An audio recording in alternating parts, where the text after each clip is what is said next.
Universidad de La Laguna, y que nos va a disertar sobre una conferencia con el título Sin uranio no hay país, la economía de Fuerteventura en el contexto regional, 1500-1880. Sin más, doy paso al ponente, no sin antes agradecer a las entidades que colaboran en este centenario, que está organizado por la Asociación Cultural Rey del Pueblo, y que son el Gobierno de Canarias, el Cabildo de Fuerteventura y el Ayuntamiento de Los Ríos. Buenas noches a todos. En primer lugar, me gustaría agradecer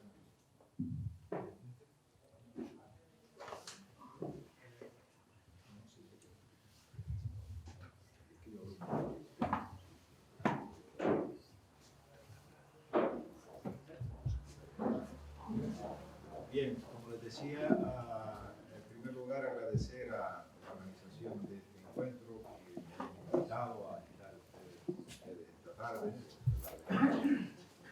Para hablarles de un tema que pienso que les puede interesar, porque en definitiva lo que voy a hablarles es de la economía de esta isla, en su historia pasada, en la que el cereal era la base de su economía.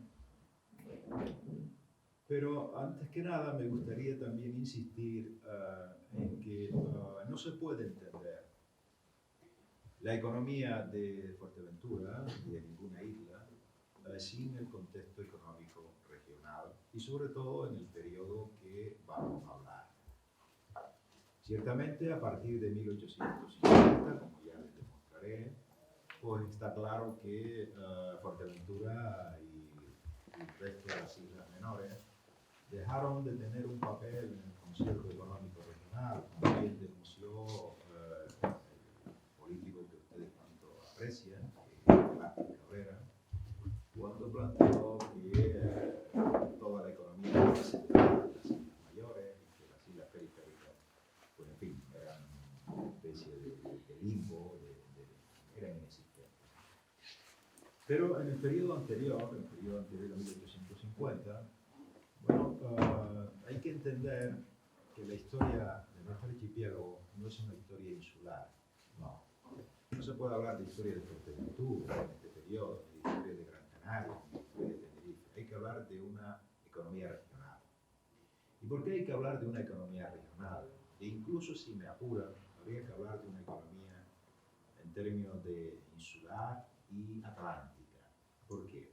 Pues miren ustedes, y paso ya a explicarles este aspecto que considero fundamental y que me gustaría que en el caso de que hubieran alguna duda sobre lo que voy a explicarles, como somos tan pocos y estamos en familia prácticamente, pues no duden en preguntarme lo que deseen, porque en fin, me gustaría que quedara muy claro y que ustedes lo entendieran, o al menos lo entendieran conmigo si están en desacuerdo. La primera cuestión que hay que entender es que la historia de nuestro archipiélago, desde el punto de vista económico, se ha interpretado, todo el mundo habrá oído, en términos de monocultivo, ¿no? Porque si era el vino, que si era primero el azúcar, después el vino, en fin, una historia de sucesivos monocultivos. Y eso es lo que ha definido la historia de este archipiélago en todos los manuales que se citan al respecto, ¿no? Y esa interpretación de la historia de nuestro archipiélago es totalmente falsa, pero falsa como la copa de un pino. ¿Y por qué es falsa? Porque, en primer término, nosotros lo que nos caracteriza es un modelo productivo, una economía que desde que se conquistó este archipiélago se fundamentó, en primer término, en una economía agroexportadora. ¿Qué significa economía agroexportadora? Pues una economía agroexportadora no significa monocultivo, no en absoluto. Economía agroexportadora significa lo siguiente. Ustedes se dan cuenta perfectamente que en este archipiélago, si no tenemos algo que vender al exterior, nos morimos como chinches. Es decir, hoy tenemos el turismo, algo tenemos que vender al exterior. El archipiélago no tiene fuerza económica, recursos suficientes para vivir aislado. Es decir, esa supuesta autarquía no existe en el archipiélago, nunca ha existido en ningún sitio, pero menos en Canarias. En Canarias necesita vender para comprar lo mucho que necesita.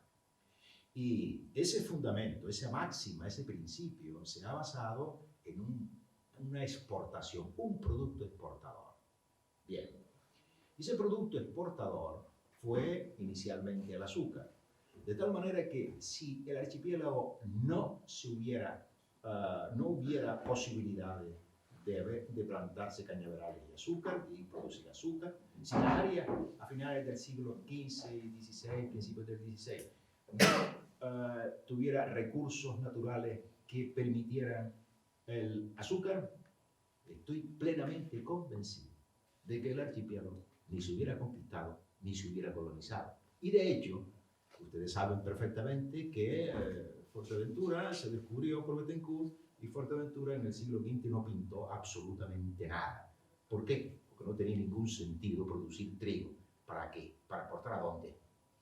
Trigo existía en toda Europa, trigo había en todos lados.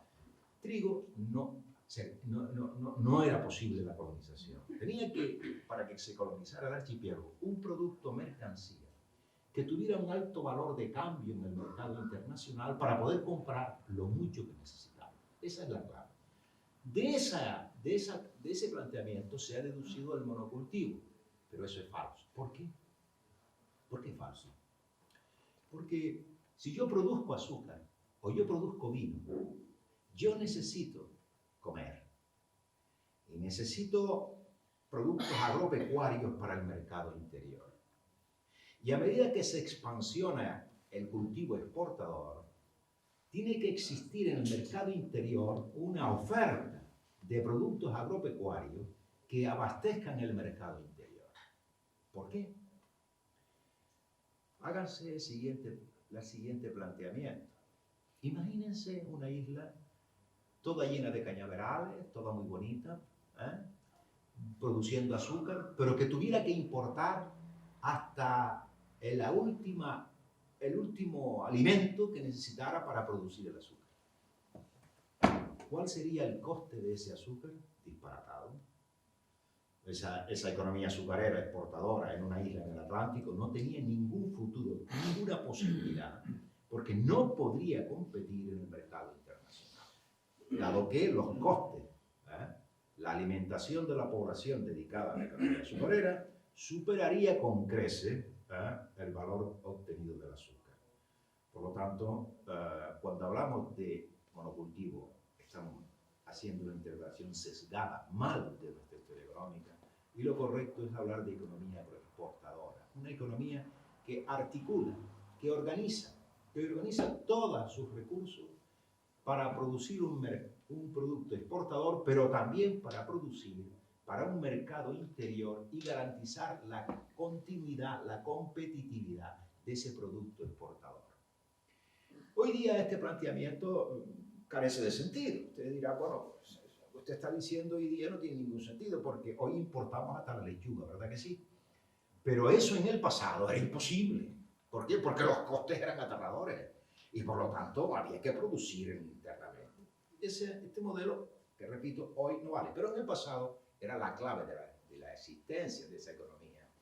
Y en ese contexto, no se puede entender la economía de Tenerife, la economía de Gran Canaria, sin la economía de Fuerteventura. Fuerteventura ofertaba cereales, y esos cereales eran básicos para el sustento del resto de aquellas islas, o mejor dicho, de aquellas islas, que fundamentaban su estructura productiva en ese producto exportador. Sin trigo no hay vino en Tenerife. ¿Ok? Sin trigo no hay vino en Tenerife. Posible. ¿Por qué? Porque la producción de trigo de Tenerife no abastecía el mercado de Tenerife o la comida de los tinerfeños, ni 3 meses tenían para comer. El resto dependía del trigo, del resto de las islas y básicamente de Lanzarote y de Fuerteventura. Por lo tanto, de ahí la idea de que la economía de Fuerteventura hay que insertarla, por lo tanto, en un contexto económico regional. Pero es que además, el modelo productivo del archipiélago se fundamentaba también en una economía de servicios al tráfico internacional. ¿Qué entendemos por servicios al tráfico internacional? Al tráfico marítimo internacional, entendámonos, ¿no? Bueno, ¿Por qué es importante esto? Bueno, si yo no tengo barcos para exportar cereales ni para exportar azúcar, no puedo plantar azúcar. ¿Ya está? Entonces, una economía que está vinculada a los mercados internacionales, que compite en un mercado internacional, necesita disponer de una infraestructura marítima, de transporte, de servicios, para que nos entendamos, de banqueros para pagar todo el tráfico internacional, de técnicas mercantiles, en fin, de toda unas infraestructuras y unas técnicas que sin ello es imposible que se pueda desarrollar en este archipiélago una economía agroexportadora. Y por lo tanto, la economía de servicios al tráfico internacional fue clave también para entender en este modelo económico. Y este modelo económico también contó con un factor institucional importante.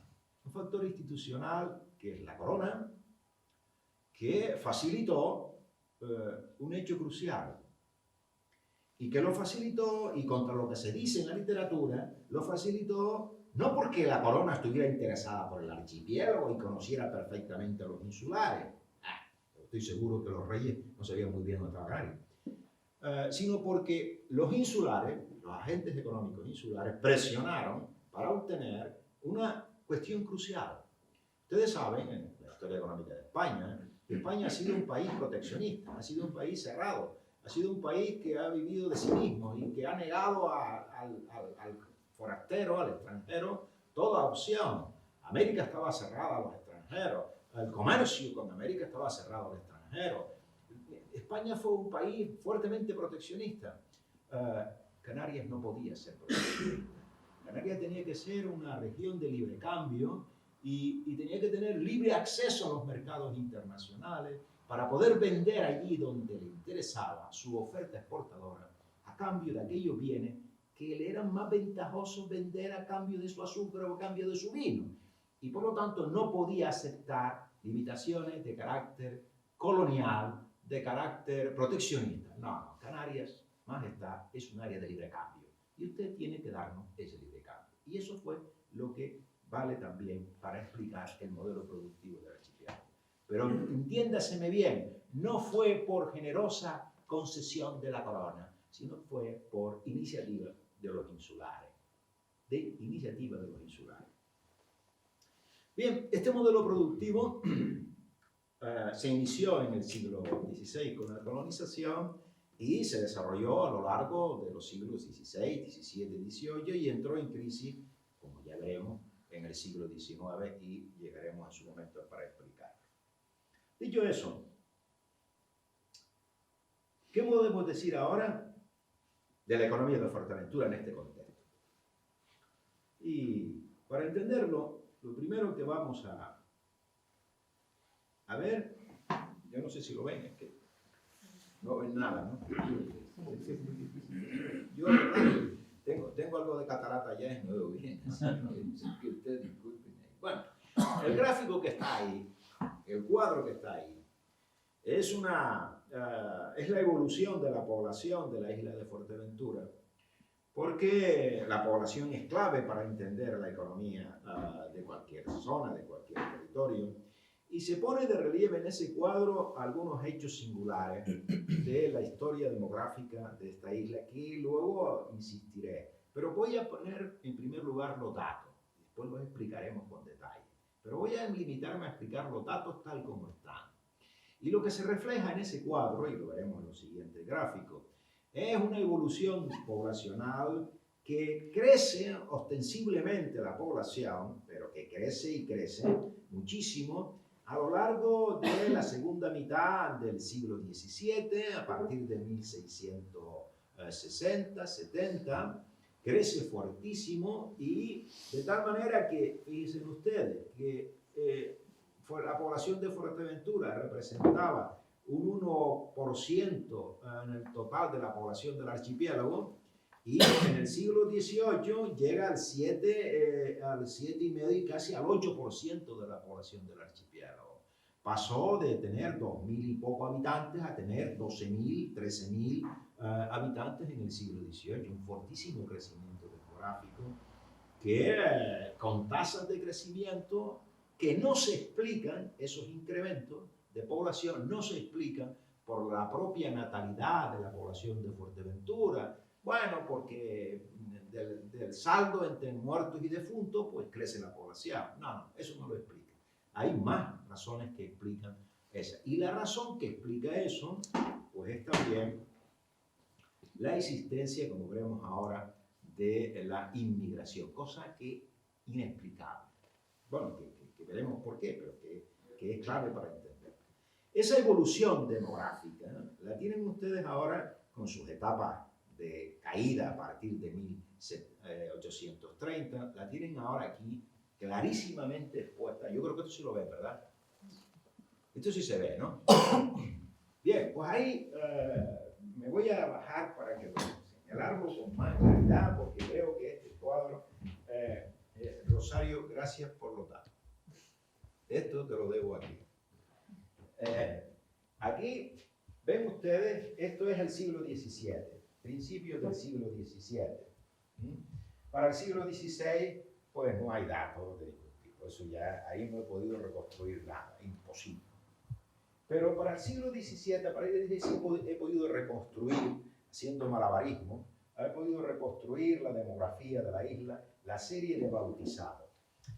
Como ustedes saben, durante este periodo, pues no hay control de la natalidad. Nadie se le puede ocurrir pensar que hay control de la natalidad. En fin, y por lo tanto, el volumen de bautismos anualmente, los que nacen, se corresponden con el total de la población, ¿sí o no? Está claro, ¿no? Si no hay control, pues, en fin, aquí los que nacen se corresponden con el total de la población. Bueno, la evolución de los bautizados, refleja la evolución de la población. Bueno, pues ahí lo tiene. Y entonces, en ese contexto, al principio del siglo XVII, pues, se nota un estancamiento, no parece que la isla crezca, y es verdad, los datos demográficos lo revelan, los datos lo revelan, pero a partir de 1650, la isla empieza a crecer de una manera increíble, crece. Claro, ustedes me dirán, bueno, crece la población, luego se estanca, como ven, está estancada aquí, a finales del siglo XVIII hay un estancamiento y luego ya a finales empieza, a partir de 1830 aproximadamente, empieza una caída que ya Fuerteventura tiene en 1900 menos población que en 1800. Ya se acabó. Claro está, ustedes me dirán, y todas esas rayas que hay ahí para arriba y para abajo, bueno, pues son evidentemente las crisis demográficas de la isla, ¿no? Cuando se va la población, pues no hay niños, eso está claro, ¿no? Cuando hay pérdidas demográficas, pues es una de las crisis que soporta la isla, ¿no? Bien, esta gráfica ya pone de manifiesto un hecho crucial, y es que eso de que la isla era pobre, bueno, ya empezamos a discutirlo, porque claro, este crecimiento tan enorme de la población entre el periodo 1660 a mediados hasta casi finales del siglo XVIII, bueno, esto es un crecimiento que no se explica sin una economía floreciente. A pesar de la crisis, a pesar de los años de hambre, a pesar de las dificultades, la isla tuvo un fuerte crecimiento en el siglo XVIII. Y ese crecimiento luego se amortigua, y ahora veremos por qué, pero lo que sí está claro es que eso de que la secular miseria de la isla no parece nada convincente. Bien, el siguiente gráfico demuestra las dificultades. Bueno, como ustedes saben, pues la isla tuvo una serie de segregaciones parroquiales que a finales del 18 pues se separaron pueblos, se crearon nuevas parroquias y tal, y entonces hay unas lagunas en los nacimientos que en la otra serie la he reconstruido, pero la he intentado reconstruir, creo que con cierta fortuna, con cierta lógica, y les he puesto aquí, como estamos en La Oliva, pues la parroquia de La Oliva. Pero claro, aquí hay un corte en la parroquia de La Oliva porque se segrega, pero no tengo muy claro de qué segregación fue, no la tengo todavía muy clara. Es un problema de linderos, de pagos que se fueron con otro pueblo, no lo sé exactamente. Pero lo que sí está claro es que vean que en el siglo XVIII, bueno, la tendencia al alza de la población de La Oliva. Todo esto se colonizó en el siglo XVIII, se rodó en el siglo XVIII clarísimamente, porque ese incremento demográfico tiene que ver con un crecimiento de la actividad productiva de la isla. Y luego al final pues se ve prácticamente ya la tendencia a la caída de la población de parroquias y empresas, lo que mismo hemos visto a nivel global.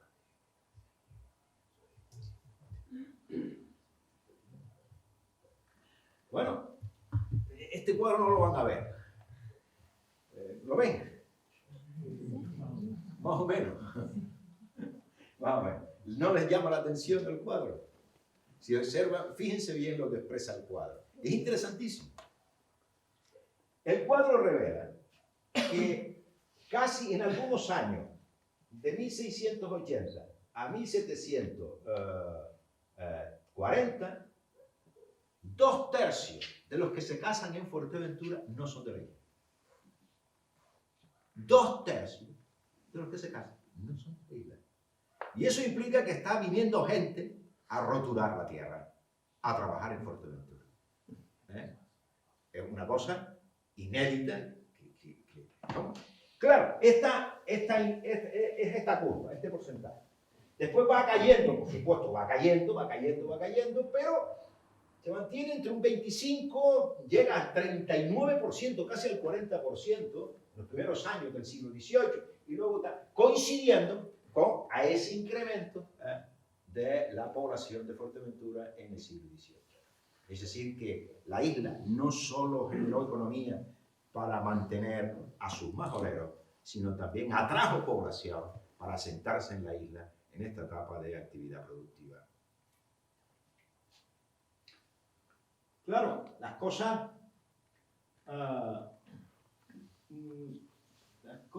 cambiaron en el siglo XIX.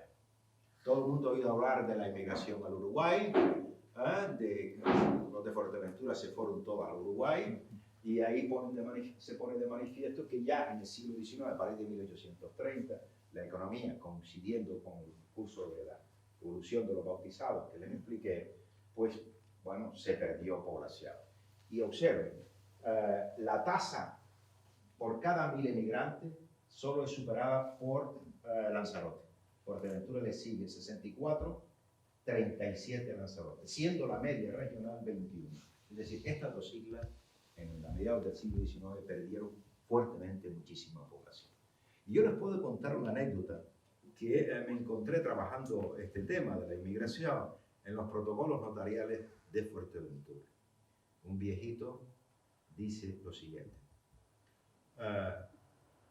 pues me quedo en esta isla a morir, porque todo lo que tenía, todas mis tierras, todas mis propiedades, las he vendido para que mis hijos, mi nuera, mis hijos y mis nietos se fueran, emigraran al Uruguay. Y yo moriré solo en esta isla con mi camella. Punto. Me queda una camella. Ese es el drama de la historia de este periodo. La fuerte migración y el desamparo de toda esta gente que tuvo que salir de la isla, buscarse. Ahora, la pregunta del millón es: ¿por qué fueron al Uruguay? No os lo habéis preguntado. ¿Por qué los de Fuerteventura no fueron a Cuba? Algunos, el Pistao fue a Cuba, claro. Pero ¿por qué al Uruguay? Y la respuesta está en el capital humano. ¿Qué sabían hacer los de Fuerteventura? Sembrar trigo y cuidar ganado. ¿Cuál era la economía de Uruguay? El ganado y los cereales. Fueron allí, inteligentemente, donde podían optimizar, sacarle partido a lo que sabían hacer. Así que no eran idiotas. Y a pesar de que muchos eran campesinos analfabetos, sabían muy bien que la tierra les daría su sustento. Y fueron además al Uruguay porque era en el Uruguay donde podían reconstruir su economía agrícola, porque emigraban no buscando un salario, sino buscando tierra donde volver a ser propietario de tierra, propietario de cereales, propietario de ganado. Uruguay, pero no a Cuba, ni a Venezuela, Uruguay. Bueno, creo que el siguiente cuadro es sobre migración, pero ahora entramos ya, de hecho, en la producción. Esta es la producción de trigo de la isla. Y volvemos otra vez. Primero, yo les ruego que se olviden de los años de crisis. Los años de crisis, además, les quiero hacer también una salvedad. Estos datos del cereal y que vamos a ver ahora ya se han publicado, en fin, les quiero decírselos a nivel internacional, porque se han presentado en California, en Nueva York, en Inglaterra, en congresos sobre la historia del clima. La historia del clima. He colaborado en el análisis del clima del Atlántico, de la zona del Atlántico, y eligieron Canarias como área de información. Y yo colaboré en ese trabajo y ofreciendo los datos de Fuerteventura de la inestabilidad climática, el cereal, porque refleja los años de buenas y malas cosechas. Y el estudio del cereal de Fuerteventura puso de manifiesto la oscilación del clima del Niño en el Atlántico, el ciclo de oscilación del Niño en el Atlántico. Ese gráfico que está ahí. Es decir, que no es solo cereal, es mucho más. Bien. Pero aquí lo que se ve es un incremento, primeros años, un poco, y a partir de 1660, coincidiendo con lo que hemos hablado, vemos que la producción sube, y a finales del siglo XVIII, la producción de trigo desciende fuertemente. Ya explicaremos por qué, pero desciende. Quédense con esa idea. Parece que a finales del siglo XVIII la isla dejó de ser cerealera. Dejó de basar su economía en el cereal. Perdió peso el cereal. Si observamos ahora la cebada, la cosa es similar pero cambia un poco. Observen que, y ahora vamos a discutirlo, me imagino que aquí habrán algunos labradores o hijos de labradores, y vamos a discutirlo, porque aquí lo que se observa es que la cebada, bueno, sigue un comportamiento más o menos estable, y solo en el siglo XVIII se incrementa la producción para luego descender con el trigo. Pero si examinamos la estructura de ambos cultivos, la situación es impresionante. Aquí lo vemos claro. Aquí tienen ustedes el comportamiento, no se ve bien. Yo que lo de abajo es el trigo, ¿vale? Rojo. ¿Se ve? Sí. Y lo de arriba es el negro. Bueno, lo tienen clarísimo, ¿no? Vean cómo la cebada sustituye al trigo, prácticamente. ¿Por qué? ¿Por qué? Bueno, me imagino que habrán aquí labradores. Arriésguense. ¿Por qué sustituye la cebada al trigo? Pues básicamente, porque a lo largo del 18 hay un dato que ustedes no saben. Hay un dato que ustedes no saben. Y es que en el estudio climático que hicimos con los cereales, se puso en manifiesto que el clima en el siglo XVIII fue más cálido. Las crisis, los años de sequía y de menor lluvia fue más fuerte en el XVIII que en el XVII. Y el trigo, ustedes deben saber que el trigo es un cereal que requiere más humedad que la cebada. La cebada se da en cualquier lugar y en cualquier sitio. Y por lo tanto, a medida que en el siglo XVIII, primero se amplió la tierra de labor y se incorporó, por lo tanto, tierras peores al cultivo, porque nadie va a cultivar la tierra peor primero, sino la mejor, pues a medida que en el siglo XVIII se amplió la superficie cultivada a tierras peores, pues los campesinos tuvieron que optar por sembrar más cebada que trigo para garantizarse la cosecha. Simplemente eso. Y por eso en el XVIII la cebada es mucho más importante que el trigo. Pero, repito, que al final se asiste también a esa caída. Bueno, se ve aquí lo que se ve es la estructura. Es decir, que porcentualmente el incremento realmente de la producción le afectó a la cebada en el siglo XVIII y no al trigo, comparando las dos. Pero ahora verán por qué puse de título a la conferencia: sin grano no hay país.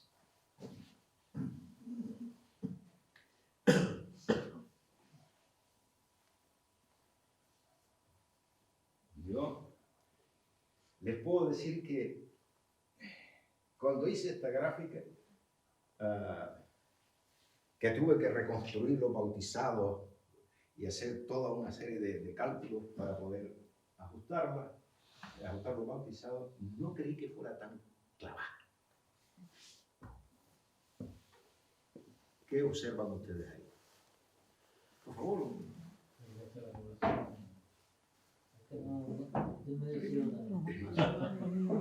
¿Qué observan ustedes ahí? No, es que es clavado, ¿eh? Es decir, ese rollo de que el año que viene, bueno, me caso en Fuerteventura, mi madre pone tal, mi suegra, no sé qué, ahí lo tienen clavado. Es decir, que suben los bautizados, sube el trigo, cae el trigo, la mujer no pare, aquí no se casa nadie. ¿Lo ven lo que quiero decirle? Yo no he visto en el archipiélago ninguna tal nivel de correlación, de análisis estadístico, como ese. Sí, no, tengo de otras islas, pero como esta, imposible, no hay. Es decir, la gran correlación entre ellas, exceptuando, fíjense bien, a finales del periodo, ven aquí, donde la correlación no existe, o es muy ínfima, muy pequeña. ¿Por qué? Porque ya el trigo no es lo dominante. Hay otras cosas que veremos ahora. Pero yo creo que se queden con esto. Y lo verán ahora mejor. Creo que hice otra curva. Ahí lo tienen. Ahora se ve mejor, ¿no? Ahí se ve mejor. Vean, el trigo y lo bautizado, lo negro y lo bautizado. Al principio hay una relación, se ve, pero no es tan exacta. ¿Por qué? Porque al principio la isla sigue siendo una isla ganadera.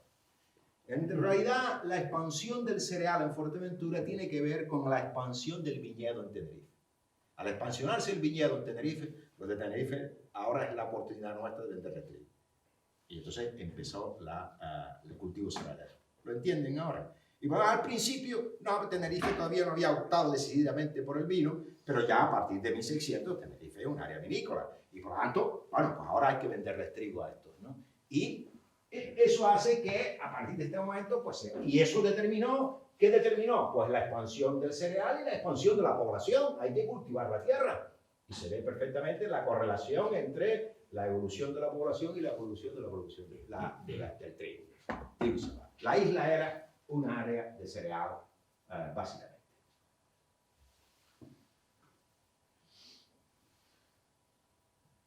¿Era pobre? Y yo no tengo ningún paso, pero así tengo. Perdón. Oye, si me dejan abrir esto, Marco, por favor, voy a ver.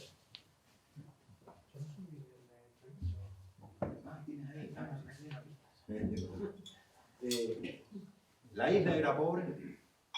¿Ustedes qué creen? Vamos a reír ahora de la insistencia en la miseria de los majoreros, en la inmigración, la isla era muy miserable, muy pobre. De sonar. Esta gráfica es aterradora. Escuchen. La curva roja que está aquí debajo, que es una línea, refleja todo el mundo sabe el pan nuestro de cada día, ¿no? Aquí la base de la dieta en aquella época era el trigo, el pan. Realmente aquí en Canarias el gofio, ¿de acuerdo? Y el gofio participaba en la dieta en un 60 y hasta un 70%. Junto con el gofio, ¿no? Bueno, yo pongo gofio también, pero en fin, que quiero decirte que antes era masivamente el gofio. Y bueno, en ese contexto, los economistas de la época, e incluso un canario, Alonso de Navarremonte, dice que para que un hombre se reproduzca al año, para que pueda vivir al año un hombre, necesita 6 fanegas de trigo, que multiplicado por 6 son prácticamente 300 kilos, ¿vale? De trigo. Entonces, si eso es así, la curva de arriba, la gráfica de arriba, es la producción de trigo por habitante.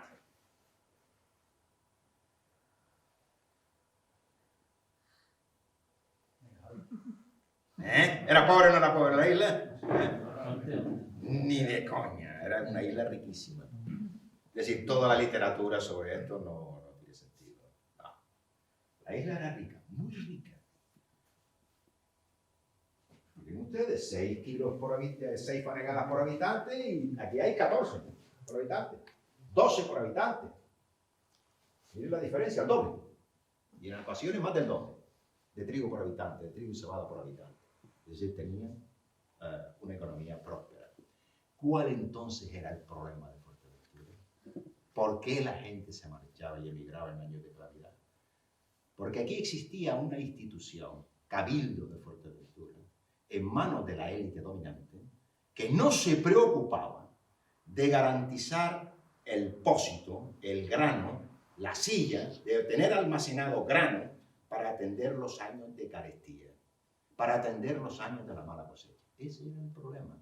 Y por lo tanto, el problema en la isla no era que no fuera rica o no fuera rica, era la desigual distribución de la riqueza. Y eso no le afecta solo a Fuerteventura, sino, como todos saben, a todo el archipiélago y a todo el mundo. ¿O no? Es decir, el problema de la pobreza en Fuerteventura es crónico a todos lados, donde existe una enorme concentración de la propiedad de la tierra, como Fuerteventura, donde no solamente eran los coroneles y tal. Pues aquí se habla de los señores de la isla. Los señores de la isla no pintan nada. Aquí quien gobernaba eran los 4 terratenientes, entre ellos los coroneles. Y en ese contexto, ellos lo que hacían era producir trigo para exportar. Pero no les interesaba para nada solventar la miseria en los años de hambre.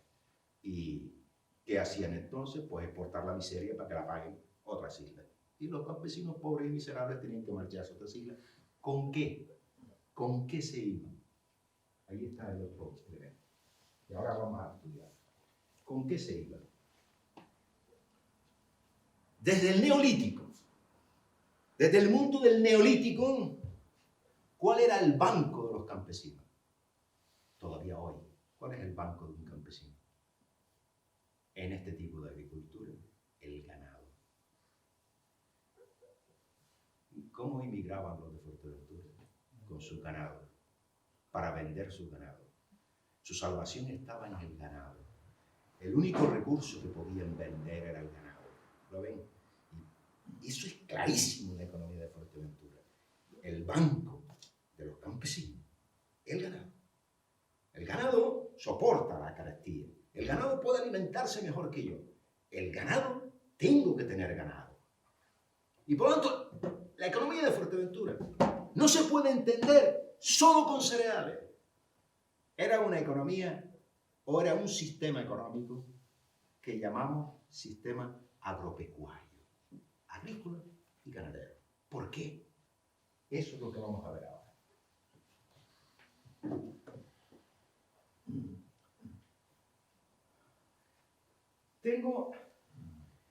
Aquí tiene un cuadro de la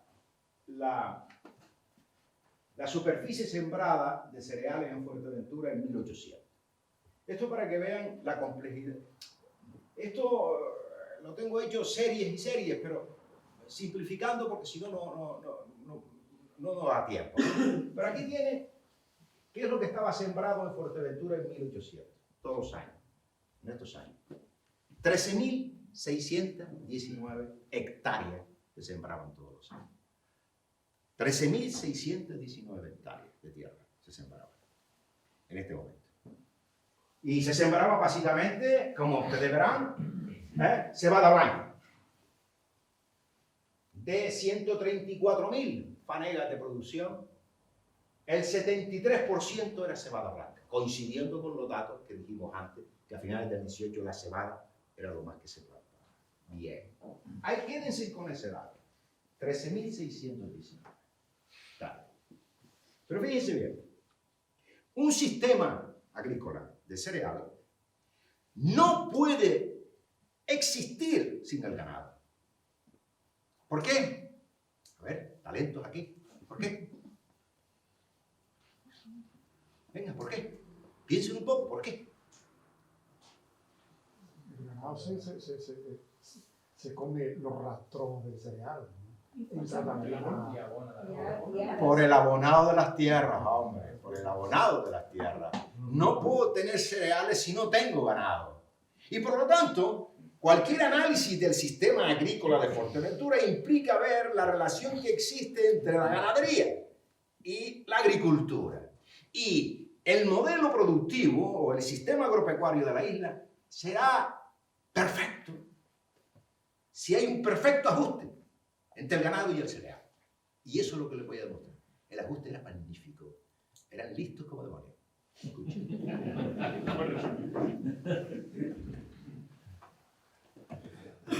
Ahí tienen el ganado. Esta es la cabaña ganadera en 1800. La tengo desde el siglo XVI, pero en fin, no, sería una curva del demonio. Pero aquí he puesto nomás que siglo XVI, 1800. Aquí tienen el ganado. Y tenía la isla casi 5.500 vacas, camellos. Todo el mundo dice que había muchos camellos, había más vacas que camellos un rato, lo cual implica la yunta para las tierras. Porque para dar 13.619 hectáreas necesitaban una cantidad de yuntas de labor que ríete. Porque 3 yuntas se requieren para dar 1 hectárea en un día. 3 yuntas harán 1 hectárea en un día. Harán 13.619 hectáreas. En el momento de las lluvias precisas y tal, bueno, aquí necesitamos yuntas sin tino, ¿eh? Hay que moverse para poder sembrar. Por lo tanto, necesitamos. Pero claro, y tenían también cabras, lanares, etc. Pero la visión de una isla toda llena de cabras y tal, no eran todas cabras, no. Había ganados mayores y vacas. Es decir, esa idea que tenemos de una isla de cabrío y de ganado cabrío que se come todo, no, de eso nada. Era una isla que tenía una estructura ganadera en la que el peso del ganado mayor era muy importante por la tarea agrícola, por las tareas agrícolas. Es una idea importante. Transporte, tal, no sé qué. Vale. Pero aquí debajo, normalmente cuando hacemos un trabajo de la ganadería, sumamos los ganados, ¿no? Sumamos caballos, cabras, cabritos, todo lo sumamos. Y eso es incorrecto, porque en la escuela me enseñaron, o yo enseñé como maestro, que no se puede sumar peras con manzanas. ¿De acuerdo? Y por lo tanto, tenemos que transformar para saber el volumen ganadero de la isla, tenemos que transformar o el ganado menor en ganado mayor o el ganado mayor en ganado menor. Y para ello hay unas ratios de conversión que hacen todos los veterinarios, todos los estudios para eso, que te dicen que una vaca, un caballo y un burro vale por 6 y pico cabras.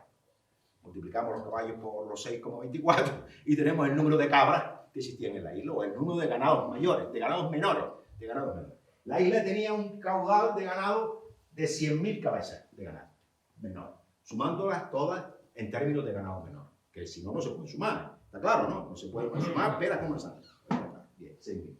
Bien, ahora el siguiente cuadro les llamo un poquito, es un poco más complicado, pero es fácil de entender. Pero tenemos que entenderlo porque si no, no entendemos la magnífica economía agrícola que tenía la isla. En este cuadro tenemos varios parámetros del sistema agropecuario de la isla. Y en este caso, este es en el trabajo que estoy haciendo, que se titula, realmente es un manuscrito que no he terminado, pero que lo titularé Sin granos no hay país. Tenemos los rendimientos medios del cereal. ¿Cuánto producía por hectárea la isla? Segunda cuestión. Aquí está la clave del asunto. Si yo planto trigo, cebada, cualquier cereal, papa, lo que sea, ¿no? Esa planta extrae del suelo una materia fértil, ¿sí o no? Exacto. Nitrógeno, fósforo y potasio. NPK. ¿No? Nitrógeno, fósforo y potasio. ¿De acuerdo? Y por lo tanto, yo como agricultor tengo que añadirle, mediante el ganado, lo que haya extraído. Si no, el año que viene no cojo ni un kilo de cebada. ¿De acuerdo? Ahí está el asunto. Entonces, es importante que entiendan esto. Por lo tanto, una tonelada de grano de cereal extrae 25,6 kilos de nitrato, fósforo y potasio por cada 1.000 kilos. 25,6 kilos. Extrae más cosas, pero lo importante es el nitrógeno, fósforo y potasio. Y la segunda cuestión. Alguien aquí habló de la paja que se comía el ganado, ¿no? Los rastros, entraban los ganados a los rastros. Exacto. Por lo tanto, tenemos que computar para ese ganado que se va a alimentar y me va a producir estiércol, la paja que se come.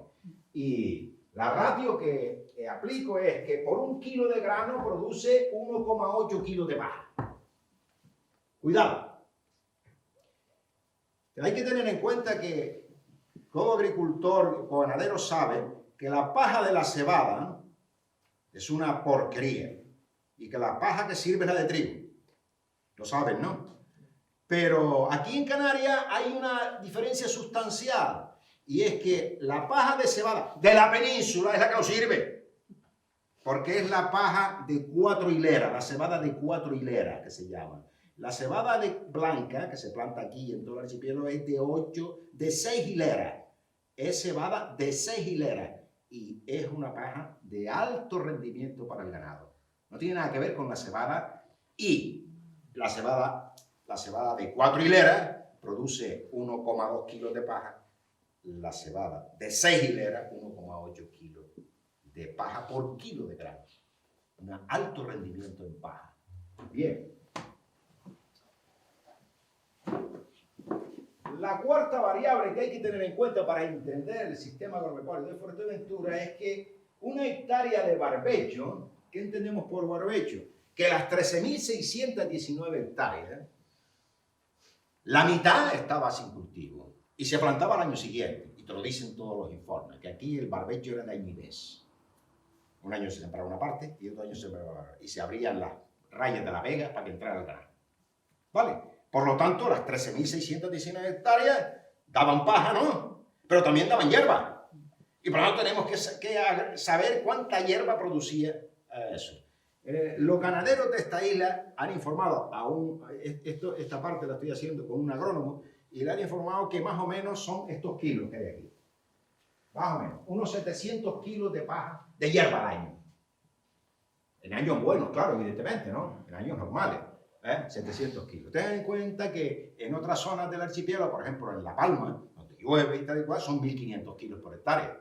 Está claro que en el sur de Gran Canaria no pasa más allá de eso, de 700 kilos, 800 kilos, por ahí. Es el rendimiento en hierba que produce por la hectárea, ¿no? Y el quinta variable es un ovicáprido. Los ovicápridos son las cabras y las ovejas, ¿no? Un ovicáprido consume de forraje al año 550 kilos. Claro, ustedes me dirán, 550 kilos, a lo mejor me está llegando usted pobre, consume más, a lo mejor. Sí, pero cuidado que la cabra de 1800 no es la cabra de hoy, que tiene menos tamaño, y me comprenden lo que quiero decir, el animal ha crecido, se ha desarrollado, la genética los ha aumentado, es decir, que en el siglo XVIII una cabrilla, eso es diferente, por lo tanto, consume 1 kilo por cada, no sé, no me acuerdo ahora mismo la ratio, pero es por relación con el peso que consume tanta forraje. Pero en fin, vamos a quedarnos con estos 550 kilos, y un ovicáprido, una cabra y una oveja, genera nitrógeno, fósforo y potasa 6,5 kilos al año. Quédense con esos valores. ¿Está claro? Pues ahora apliquemos esos valores al sistema agrícola de Fuerteventura. Estos son los valores, las ratios. Vamos a ver si el sistema estaba equilibrado y si eran inteligentes.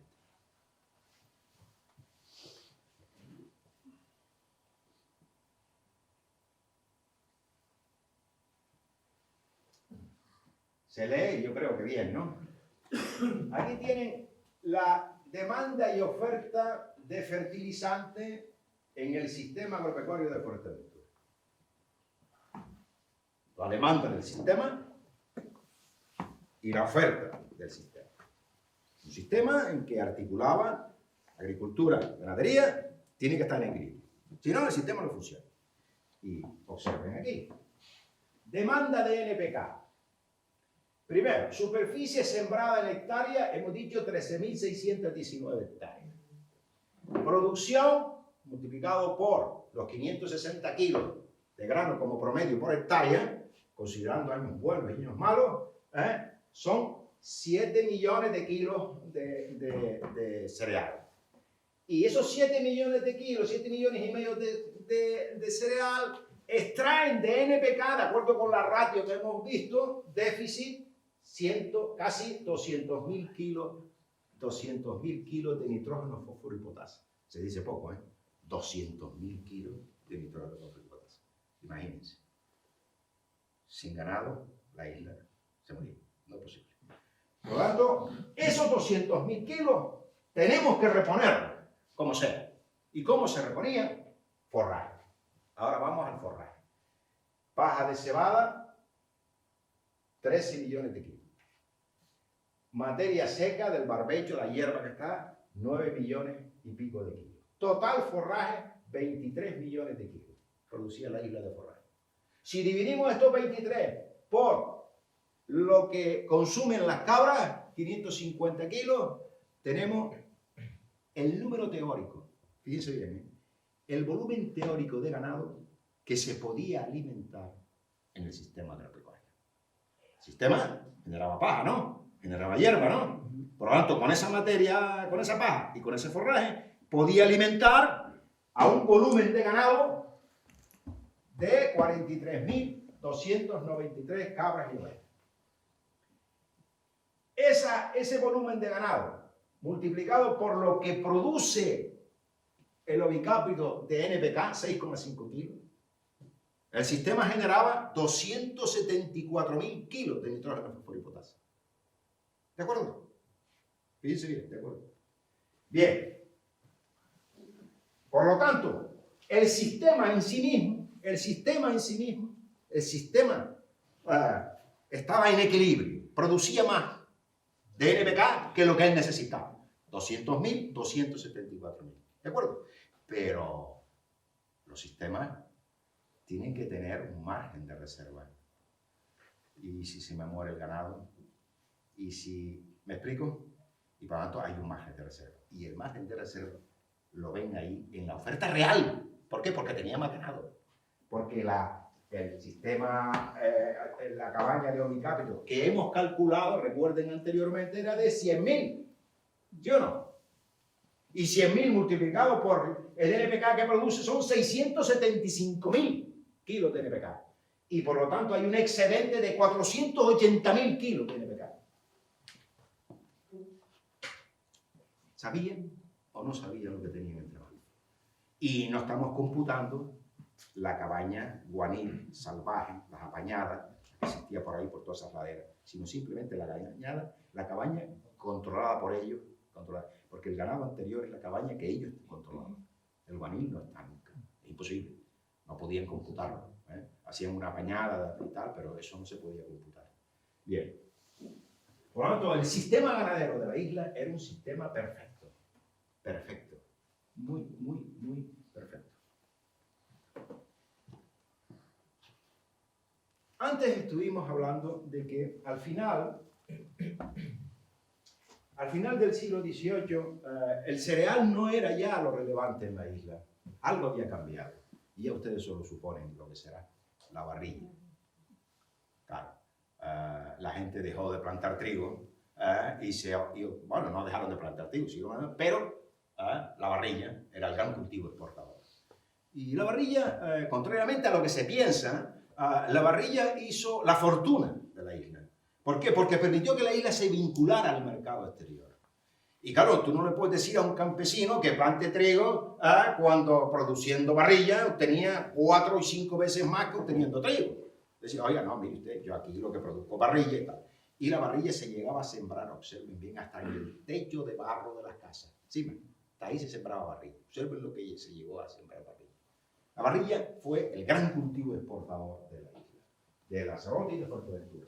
Porque las demás islas no tenían gran importancia. Hago un pequeño inciso. La barrilla era un producto exportador desde el XVI. La barrilla en Canarias se exportó en el siglo XVI también. Lo que pasa es que era de la Mesembryanthemum nodiflorum, una variedad que es el cofe, que se coge en la isla, ¿saben? Es el cofe, ¿no? Se dice, ¿no? Coco. Más común, sí. Ese tipo de barrilla se daba en las islas y en el siglo XVI exportaba a Sevilla para el jabón. Lo que pasa es que se acabó con ella, se depredó totalmente, se exportó todo lo que se... y ya, pero se exportó en Tenerife, en Gran Canaria, en Sevilla. Y luego ya en el 18 lo que se trajo fue una semilla nueva que era más rentable, que era la nodiflor, la cristalina. La cristalina, vale. Entonces, aquí tienen ustedes la exportación. Impresionante, la curva. Esta es una curva, unos datos que he tenido que elaborar de una manera un poco aterradora, pero en fin, es que no hay buena información sobre esto, pero es bastante fidedigna la serie, y lo que se observa es el hundimiento a partir de 1828, el hundimiento de la producción de barrilla y el final de la economía barrillera cuando descubren la sosa artificial. Todo el mundo eso lo sabe y no me voy a detener. Lo importante es que en 1810-12, cuando la barrilla llegó a su máximo, el valor de la barrilla eran 24 millones de reales. En 1845-46 eran 100.000 reales. Una miseria. Es decir, pasó de 6 millones de pesetas, para entenderlo mejor, a 6.000 pesetas, 8.000 pesetas, una miseria. Y eso explica la fuerte corriente migratoria de la isla en este periodo. Entonces, ante esa circunstancia, ¿qué hacer? ¿Qué hicieron los campesinos, los agentes económicos de Fuerteventura? Bueno, todo el mundo habla de la cochinilla. Y la cochinilla sustituye, ¿saben, no? La grana atunera, el nopal, etcétera, ¿no? Como salvación. Bueno, ahora vamos a plantar barril, pero la cochinilla, sí, en Fuerteventura se plantó cochinilla, y porque aquí tenemos las exportaciones, y además en fecha muy temprana. En 1833-42, en este periodo, ya hay exportaciones de cochinilla de Fuerteventura, y 688 libras. Bueno, una cantidad muy poquita, pero los agentes económicos de Fuerteventura, ante la crisis de la barrilla, pues ellos optaron por la cochinilla. Vamos a buscar otro producto para mantener nuestra estructura productiva, un cultivo exportador. Pero en realidad no fue rentable el cultivo por una sencilla razón. Bueno, los datos que hay aquí, que está la laguna de Fuerteventura, no tengo datos de Fuerteventura, no los he localizado. Cuando hice este trabajo no hay. Porque en realidad se exporta por Lanzarote. Se exporta por Lanzarote. Pero el siguiente cuadro revela cuál era el problema de la cochinilla de Fuerteventura. Y el problema de la cochinilla de Fuerteventura lo tienen ustedes ahí. Fuerteventura es una isla de secano.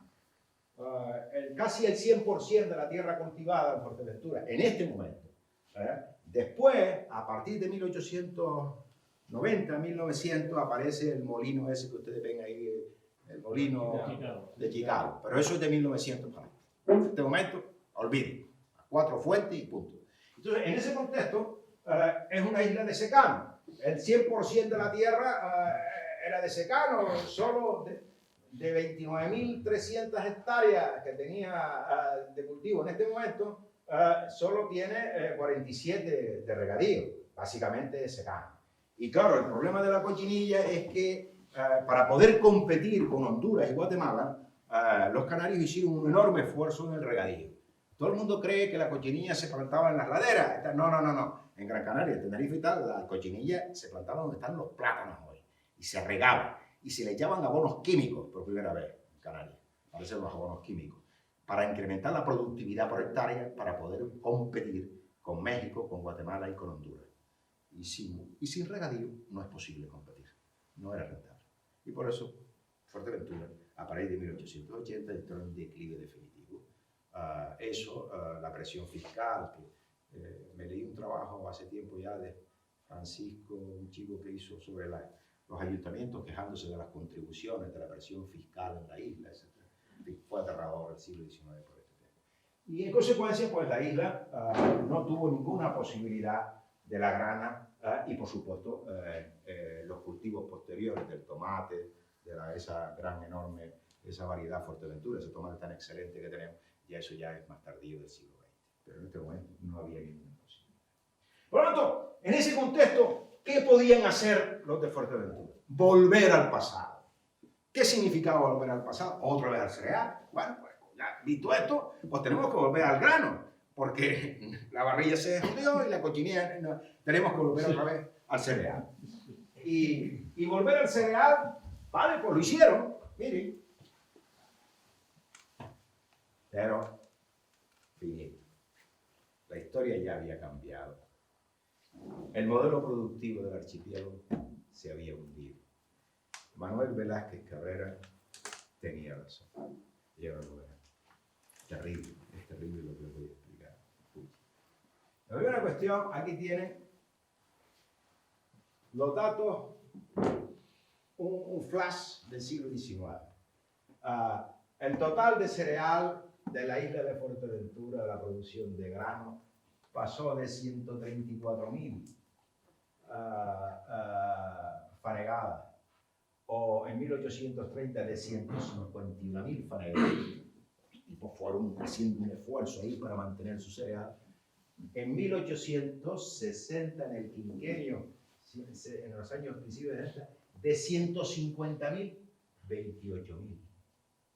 Se hundió la producción de cereal. El descenso lo verán ustedes aquí, la magnitud del retroceso lo verán ustedes aquí. Olvídense del centeno que no pinta nada, y fijamos el trigo. De un valor 100 en 1800, pasó a 87 y a 13. De 100 cayó a 13. Y la cebada de 100 a 24. No había posibilidad. Y la explicación podríamos verla en el sistema agropecuario anterior. Bueno, es que con el rollo de la barrilla, con el rollo de la gredilla, se cargaron el sistema agropecuario, no tenían ganado para fertilizar. ¿Era un problema de su economía agrícola que ya se habían olvidado del pasado? No. ¿Por qué? No voy a cansarles porque ya estamos tan, pero ahí tienen otra vez lo mismo. La ganadería de Fuerteventura en 1860, el potencial ganadero, etc. Bueno, la superficie cultivada. Ya la superficie cultivada te da una idea de la brutalidad del proceso. Solo 2.600 hectáreas se sembraban de cereal. Solo. Frente a las 13.000 del periodo anterior. 13.000 de 1860. 6.000 hectáreas. 1.500 hectáreas. Bien. Pero a pesar de eso, se habían cargado el sistema, no podían sembrar más porque no.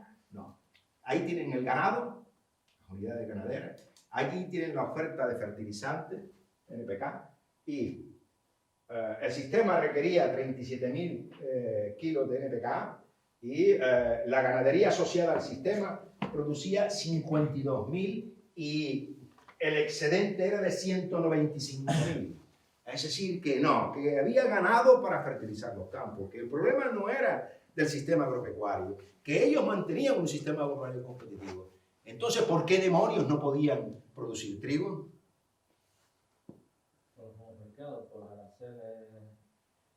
Pues no podían producir trigo por los puertos francos. Por los puertos francos, señor. Porque los puertos francos abrieron el mercado interior de Canarias. A la oferta de trigo, cebada y centeno del Uruguay, de Argentina, de Estados Unidos, que venía a un precio mucho más barato que el trigo producido en la cebada de Fuerteventura. Y como consecuencia de ello, los campesinos de Fuerteventura y de Lanzarote no tenían ninguna opción productiva a su alcance. Tenían que, básicamente, abandonar la isla o emigrar.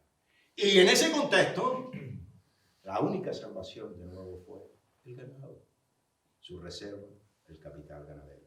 Sembrar algo para comer y mantener un ganado como fondo de subsistencia, banca, para en los años de hambre poder sobrevivir comprando todo lo que necesitaba.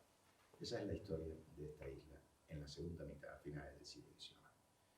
Y espero que les haya gustado.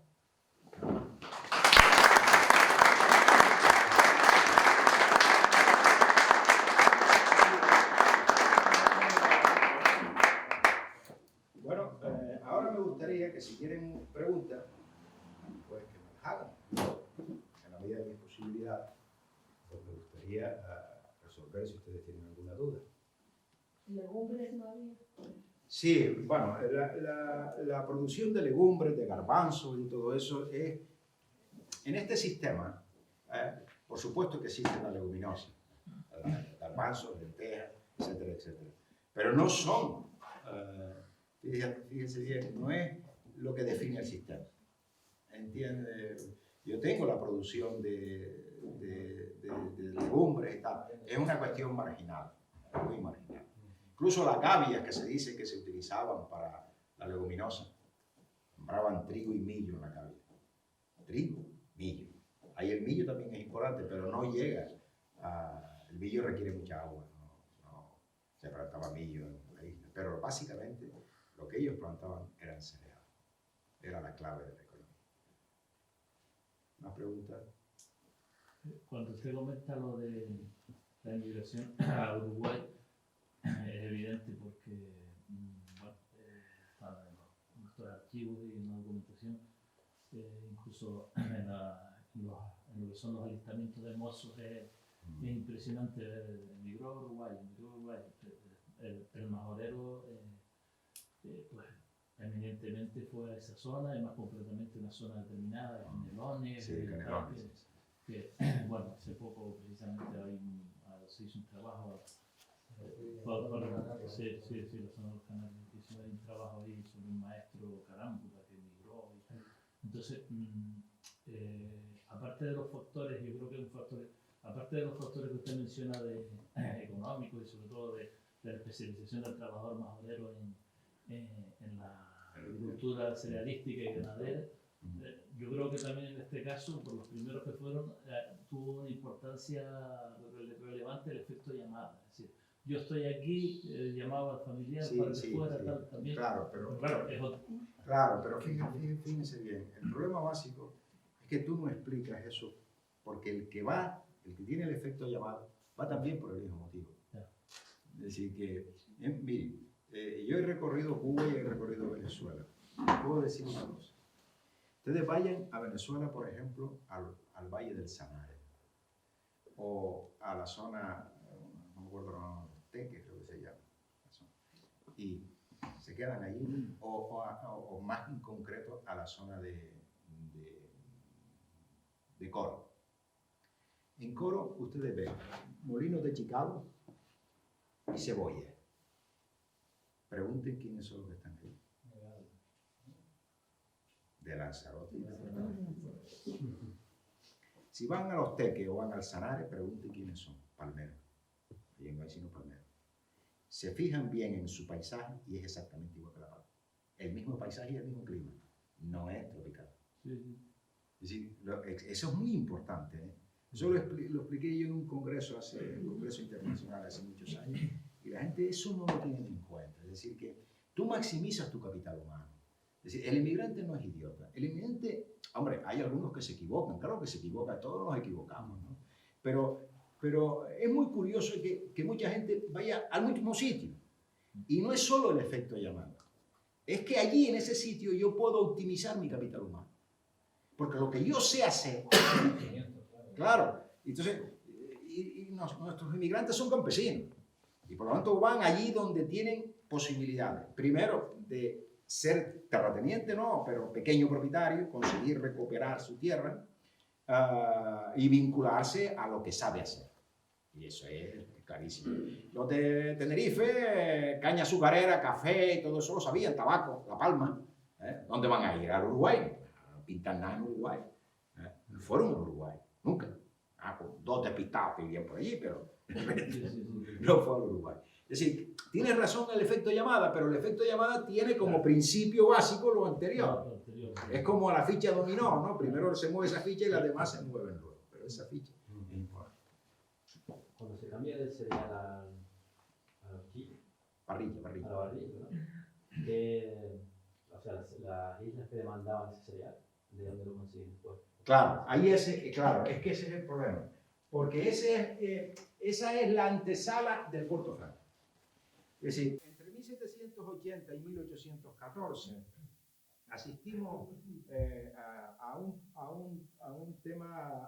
periodo en el que la viticultura creció enormemente. Tenerife, La Palma, incluso Gran Canaria, plantaron viñedos para exportar vino a un nuevo mercado, y el vino que exportaban, que daré una charla la próxima semana, el vino era me no lo van a permitir. Si no está, porque si no me pueden matar en Tenerife. Eso está apagado, ¿no?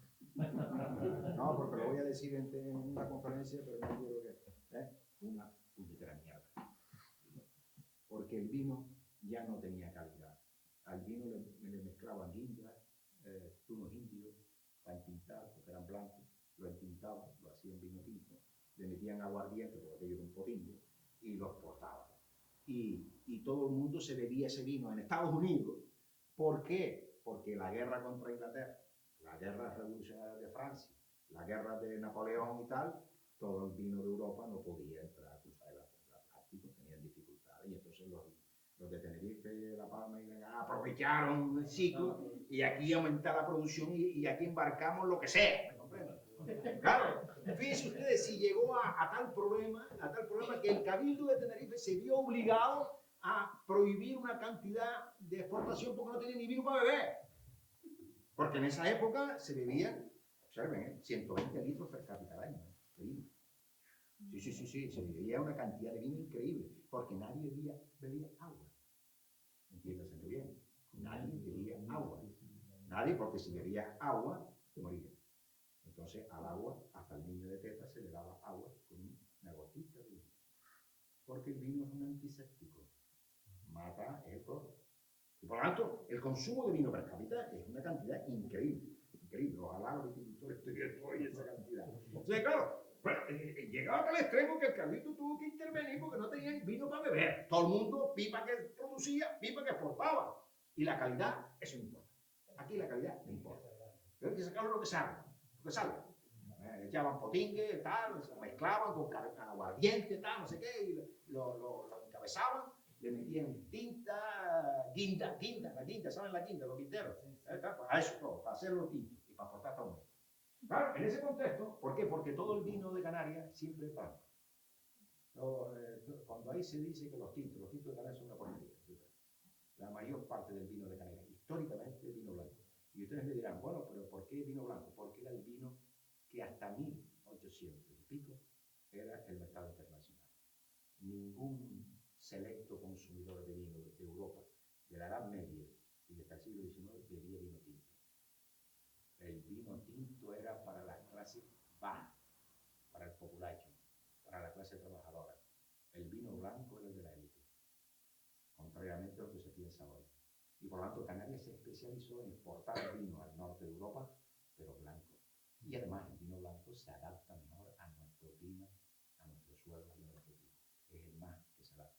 Y si no, pregúntese a de Lanzarote. Claro, los vinos blancos de Lanzarote es lo que tienen calidad, o me estoy equivocando. Los tintos, entonces, en ese contexto, entonces, de Estados Unidos, ¿qué traíamos? Trigo. ¿Lo entiendes ahora? Entonces, claro, nosotros se exportó un montón de vino y importaban trigo. Harina, trigo. Fíjense, importaban trigo y harina a cambio del vino, que ese trigo y esa harina la metían de contrabando en Cuba. En Cuba estaba prohibido entrar trigo sino de España.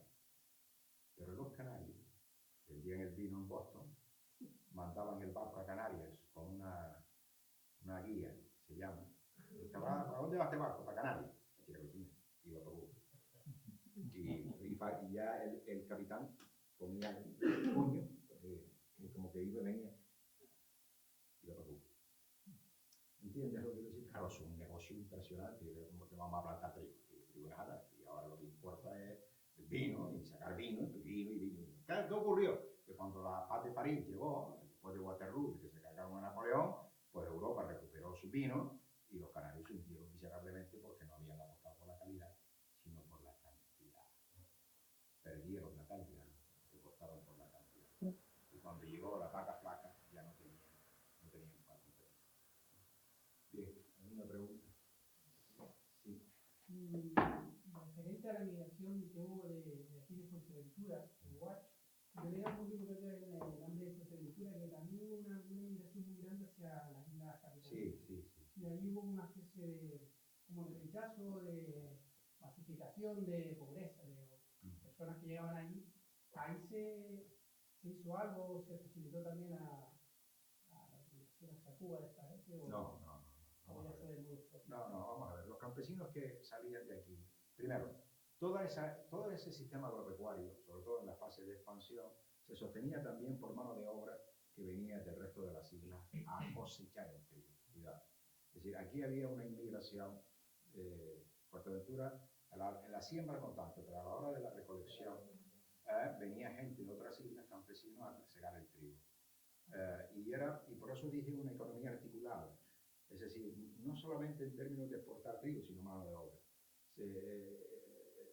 La economía estaba articulada regionalmente, fluían de un lado para otro, ¿no? Entonces, claro, los campesinos que emigraban en años de crisis eran los campesinos más pobres de la isla que no tenían stock de cereal para poder superar la crisis.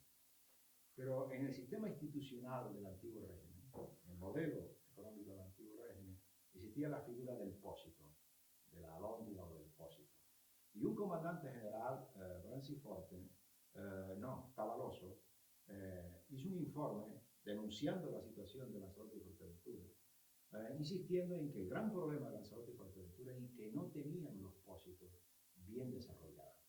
El pósito es una institución concejil que compra trigo barato en los años de buena cosecha, compra trigo, lo almacena para tener disponible ese trigo para los años de carestía, de crisis de cereal. No tenía la isla esa institución, no lo tenía desarrollada convenientemente.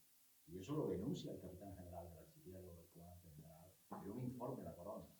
No, ¿qué problema? Pero claro, las islas eran de señorío y son los señores los que tienen que responder ante esta situación, no la corona. Claro, en ese contexto, el campesino que se veía que no tenía grano para sobrevivir tenía que coger su ganado y largarse a otras islas. Y los que no tenían ganado, pues con las manos en la mano. Y en las otras islas la caridad de los poderosos pues, era para mantenerlo. Y se dedicaban en esas islas a cortar leña, vender leña por las casas, vender su ganado, contratarse.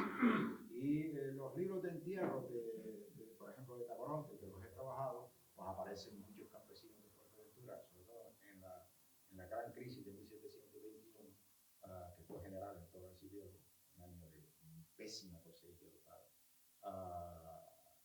enterrándose de caridad, no tienen muertos en las calles, campesinos de Lanzarote.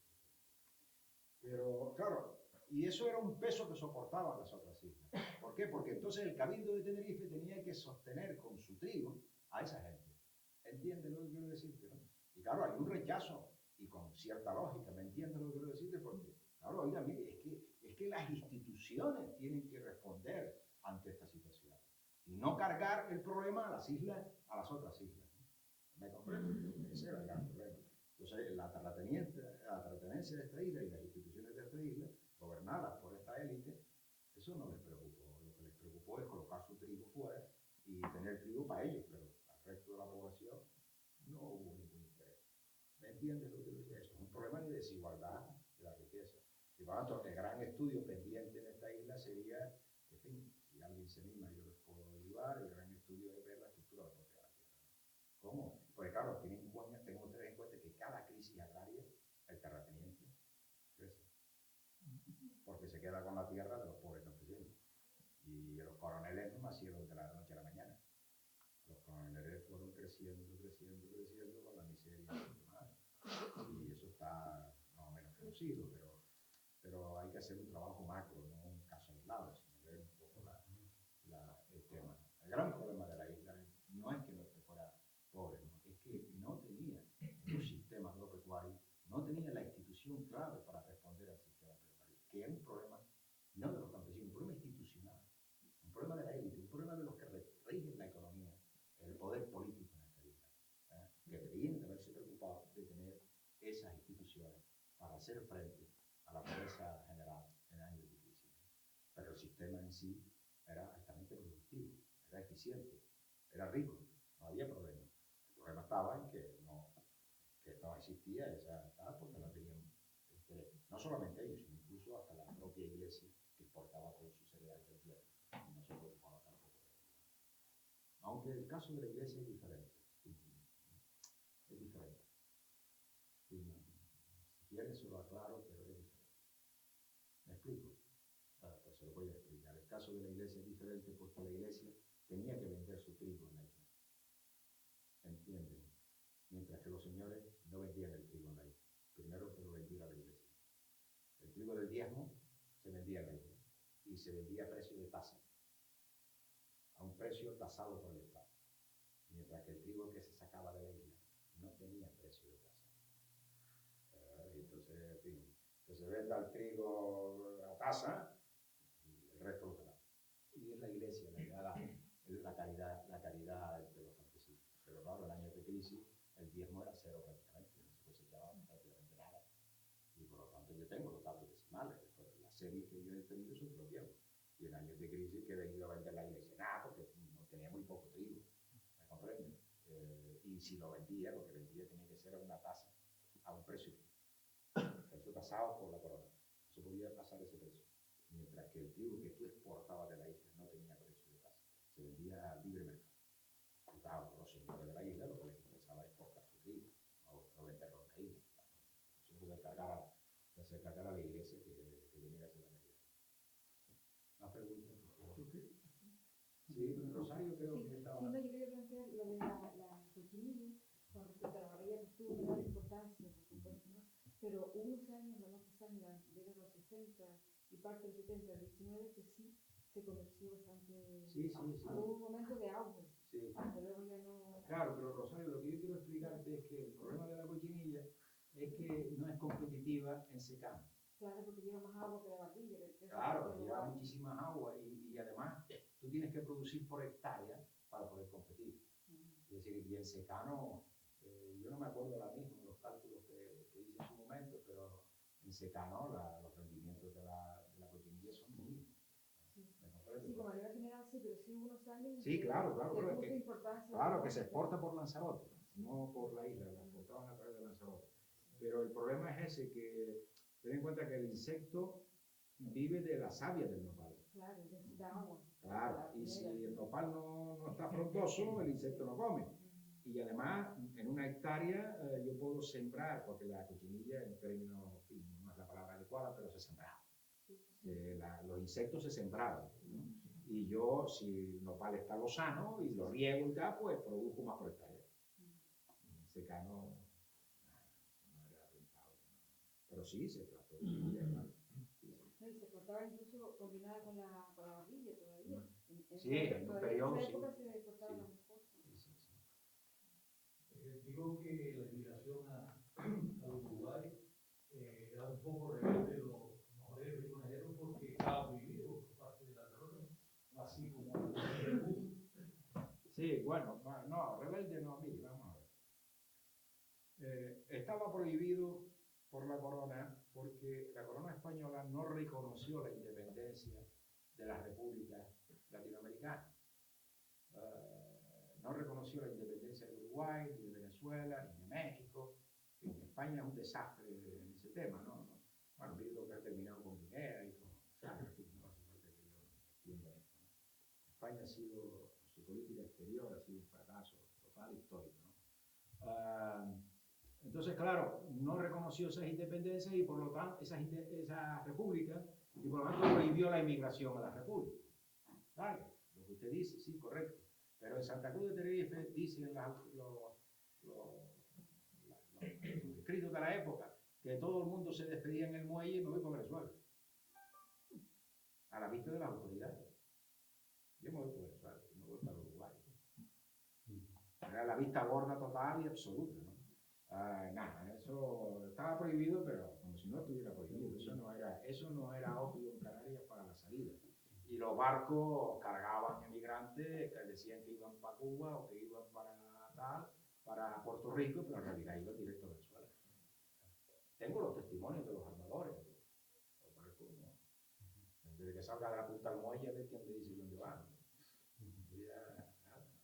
Y todo el mundo sabe la emigración de los barcos al oeste en la década de los 40, ¿no? Recuerden que estaba prohibido emigrar con Franco en la década de los 40 y aquí se largó gente clandestinamente a Venezuela. En barcos que no llegaban ni de aquí a la esquina ya. Sí, no. En Canarias la prohibición de emigrar es imposible. es imposible de controlar, ¿no? Y les contaré una anécdota para que se rían sobre esa prohibición de emigrar. En la emigración de los años 40 estaba un barquillo allí por Fagna, estaba cargando para salir de noche para rumbo a Venezuela. Un barquillo de nada, que era un barco velero de mala muerte, ¿no? Pero sabían que si llegaban al faro de la Archilla y pilaban rumbo a la Puesta del Sol, llegaban a Venezuela. Eso era clavado por la corriente.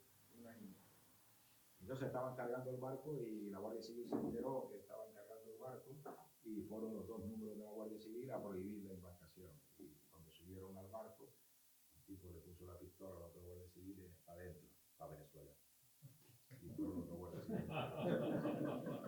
Uno volvió y el otro se quedó en Venezuela. Así que la prohibición de emigrar es bastante complicado de aclarar. Y fíjense si es complicado que Rosario, para que vean los problemas de la demografía. Trabajando los registros parroquiales, resulta que todo el mundo, los demógrafos, cuentan. Pues en el libro parroquial, ¿te acuerdas? Al final tenían 200 bautizados, 100 bautizados, 50 bautizados en ese año. Y yo me he molestado en leer acta paz. Y bautizado, Pepito, con 30 años. ¿Cómo es? Sí, bueno, yo emigré huyendo de la guerra de África, huyendo de la guerra de Cuba. Mis padres no me bautizaron. Sí, ¿no? Este no lo bautizo y este no lo mandan a la guerra. Este no lo bautizo. Y cuando tiene 12, 14 años, sale de aquí para Cuba o para Venezuela. Para Venezuela, mejor dicho, en este periodo iba para Venezuela. No iba para Venezuela, pero claro, cuando vuelve y quiere casarse, tiene que ir al cura a decirle que, mire, yo, que tiene que apuntarme. ¿Lo ven? Lo que quiero decir. Y entonces aparecen gente bautizada que nacieron 30 años antes, 40 años antes, 50 años antes. Con lo cual, fíjense bien el error demográfico, el retroceso de la edad de la natalidad en Canarias. Mentira. El retroceso que está mal computado en el número de nacidos. Porque si lo llevas a su sitio, tienes que ir para atrás. Y en el caso de Tacoronte, que lo hice, es del 28% de diferencia entre lo que me refiero. Y las reclutas canarios, en los listados de reclutamiento del Estado, los reclutas canarios, el grado de deserción, de desertores, de tíos que no se presentan a la hora del reclutamiento, llega al 80%. 80%. Eso es verdad. No están en Cuba o en Venezuela, se han largado. ¿Entienden lo que quiero decir? Y claro, en ese periodo también tenían razón, porque ustedes deben saber que quien iba a la guerra eran los que no podían pagar la exención para no ir a la guerra. Y yo como padre y como madre, si puedo hacerlo, y como no puedo pagarle a mi hijo para que se libere del cuartel, lo que hago es que no lo apunto para que se pueda marchar y no lo controlo. Imagínense, eso en Tacoronte, pero imagínense en La Gomera, en el Hierro, en Piné, lo sabe por ahí. La gente que lo ha apuntado a los chiquillos y que tal, o los nombres torcidos. María José, José María, ¿no? Los nombres torcidos. Bueno, y yo me reía con los demógrafos cuando hacían la serratio, ¿no? La relación entre varones y hembras en los nacidos. ¿Y tú te la crees? ¿Eso te lo crees? Es que hay más cosas curiosas en Canarias, que haya más mujeres que hombres. ¿Sí? Créetelo. Créete eso y te verás. ¿Más preguntas, por favor? Yo quería solamente hacer una puntualización. Nuestra familia tuvo que emigrar a Tenerife y llevarse los ganados, se quedaron también sin vender todo lo que tenían para poder escapar los ganados. Como anécdota, ellos decían que en Tenerife se enamoraban de los perros que tenían y los cambiaban por latas, lo que llamamos el callao para cuidar el ganado. Y yo vengo de una jornada por el cambio climático que han sido a lo largo de hoy. Me enteré que estaba usted aquí. Yo creo que estuve en una conferencia suya en el Molino de Antigua como hace 20 años. Sí. También con lo que entraba y lo salía de los puertos. Sí, ha sido un encuentro acaba usted de recordar el día en que me enamoré de esta isla. Sí, de verdad, de verdad. Yo había venido a esta isla, ¿sabes? Siempre viene uno al archivo, con prisa, tal.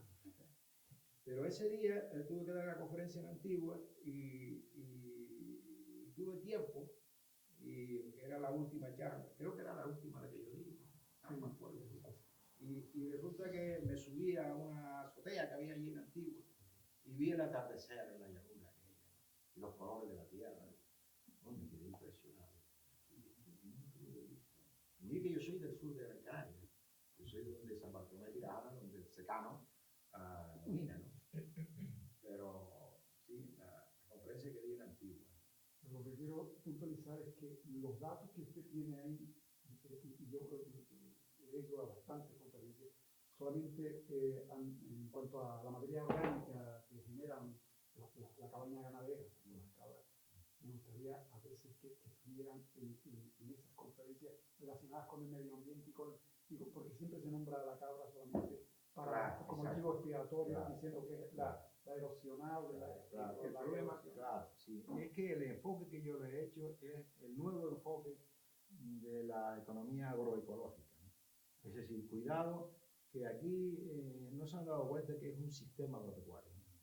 Y La ganadería suelta, realmente, porque una claro, ganadería controlada no... es decir, y este mismo sistema, estoy redactando un libro sobre la economía aborigen, dentro de indígenas. ¿Lo ha entendido? Aquí dicen que los indígenas tienen ganado y nadie se le ha ocurrido pensar que lo que tenían era un sistema agropecuario. Un sistema agropecuario que nace en el Neolítico y que se mantiene hasta el siglo prácticamente XX en toda Europa y en todo el mundo. ¿Eran listos o no eran listos?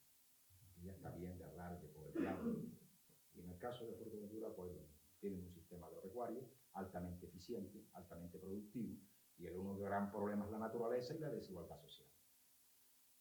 La naturaleza te castiga y la desigualdad social te castiga. Y esa es la verdad. Pero la isla era una isla rica y con un gran enorme potencial, pero claro, las instituciones tienen su papel, tienen su responsabilidad. Y si no tienes instituciones que se correspondan con el sistema, porque el sistema económicamente era viable, pero el sistema también necesita una institución que garanticen su permanencia, su efectividad, y esas instituciones son el poder, y si el poder no se preocupa, pues lo tienen frutos.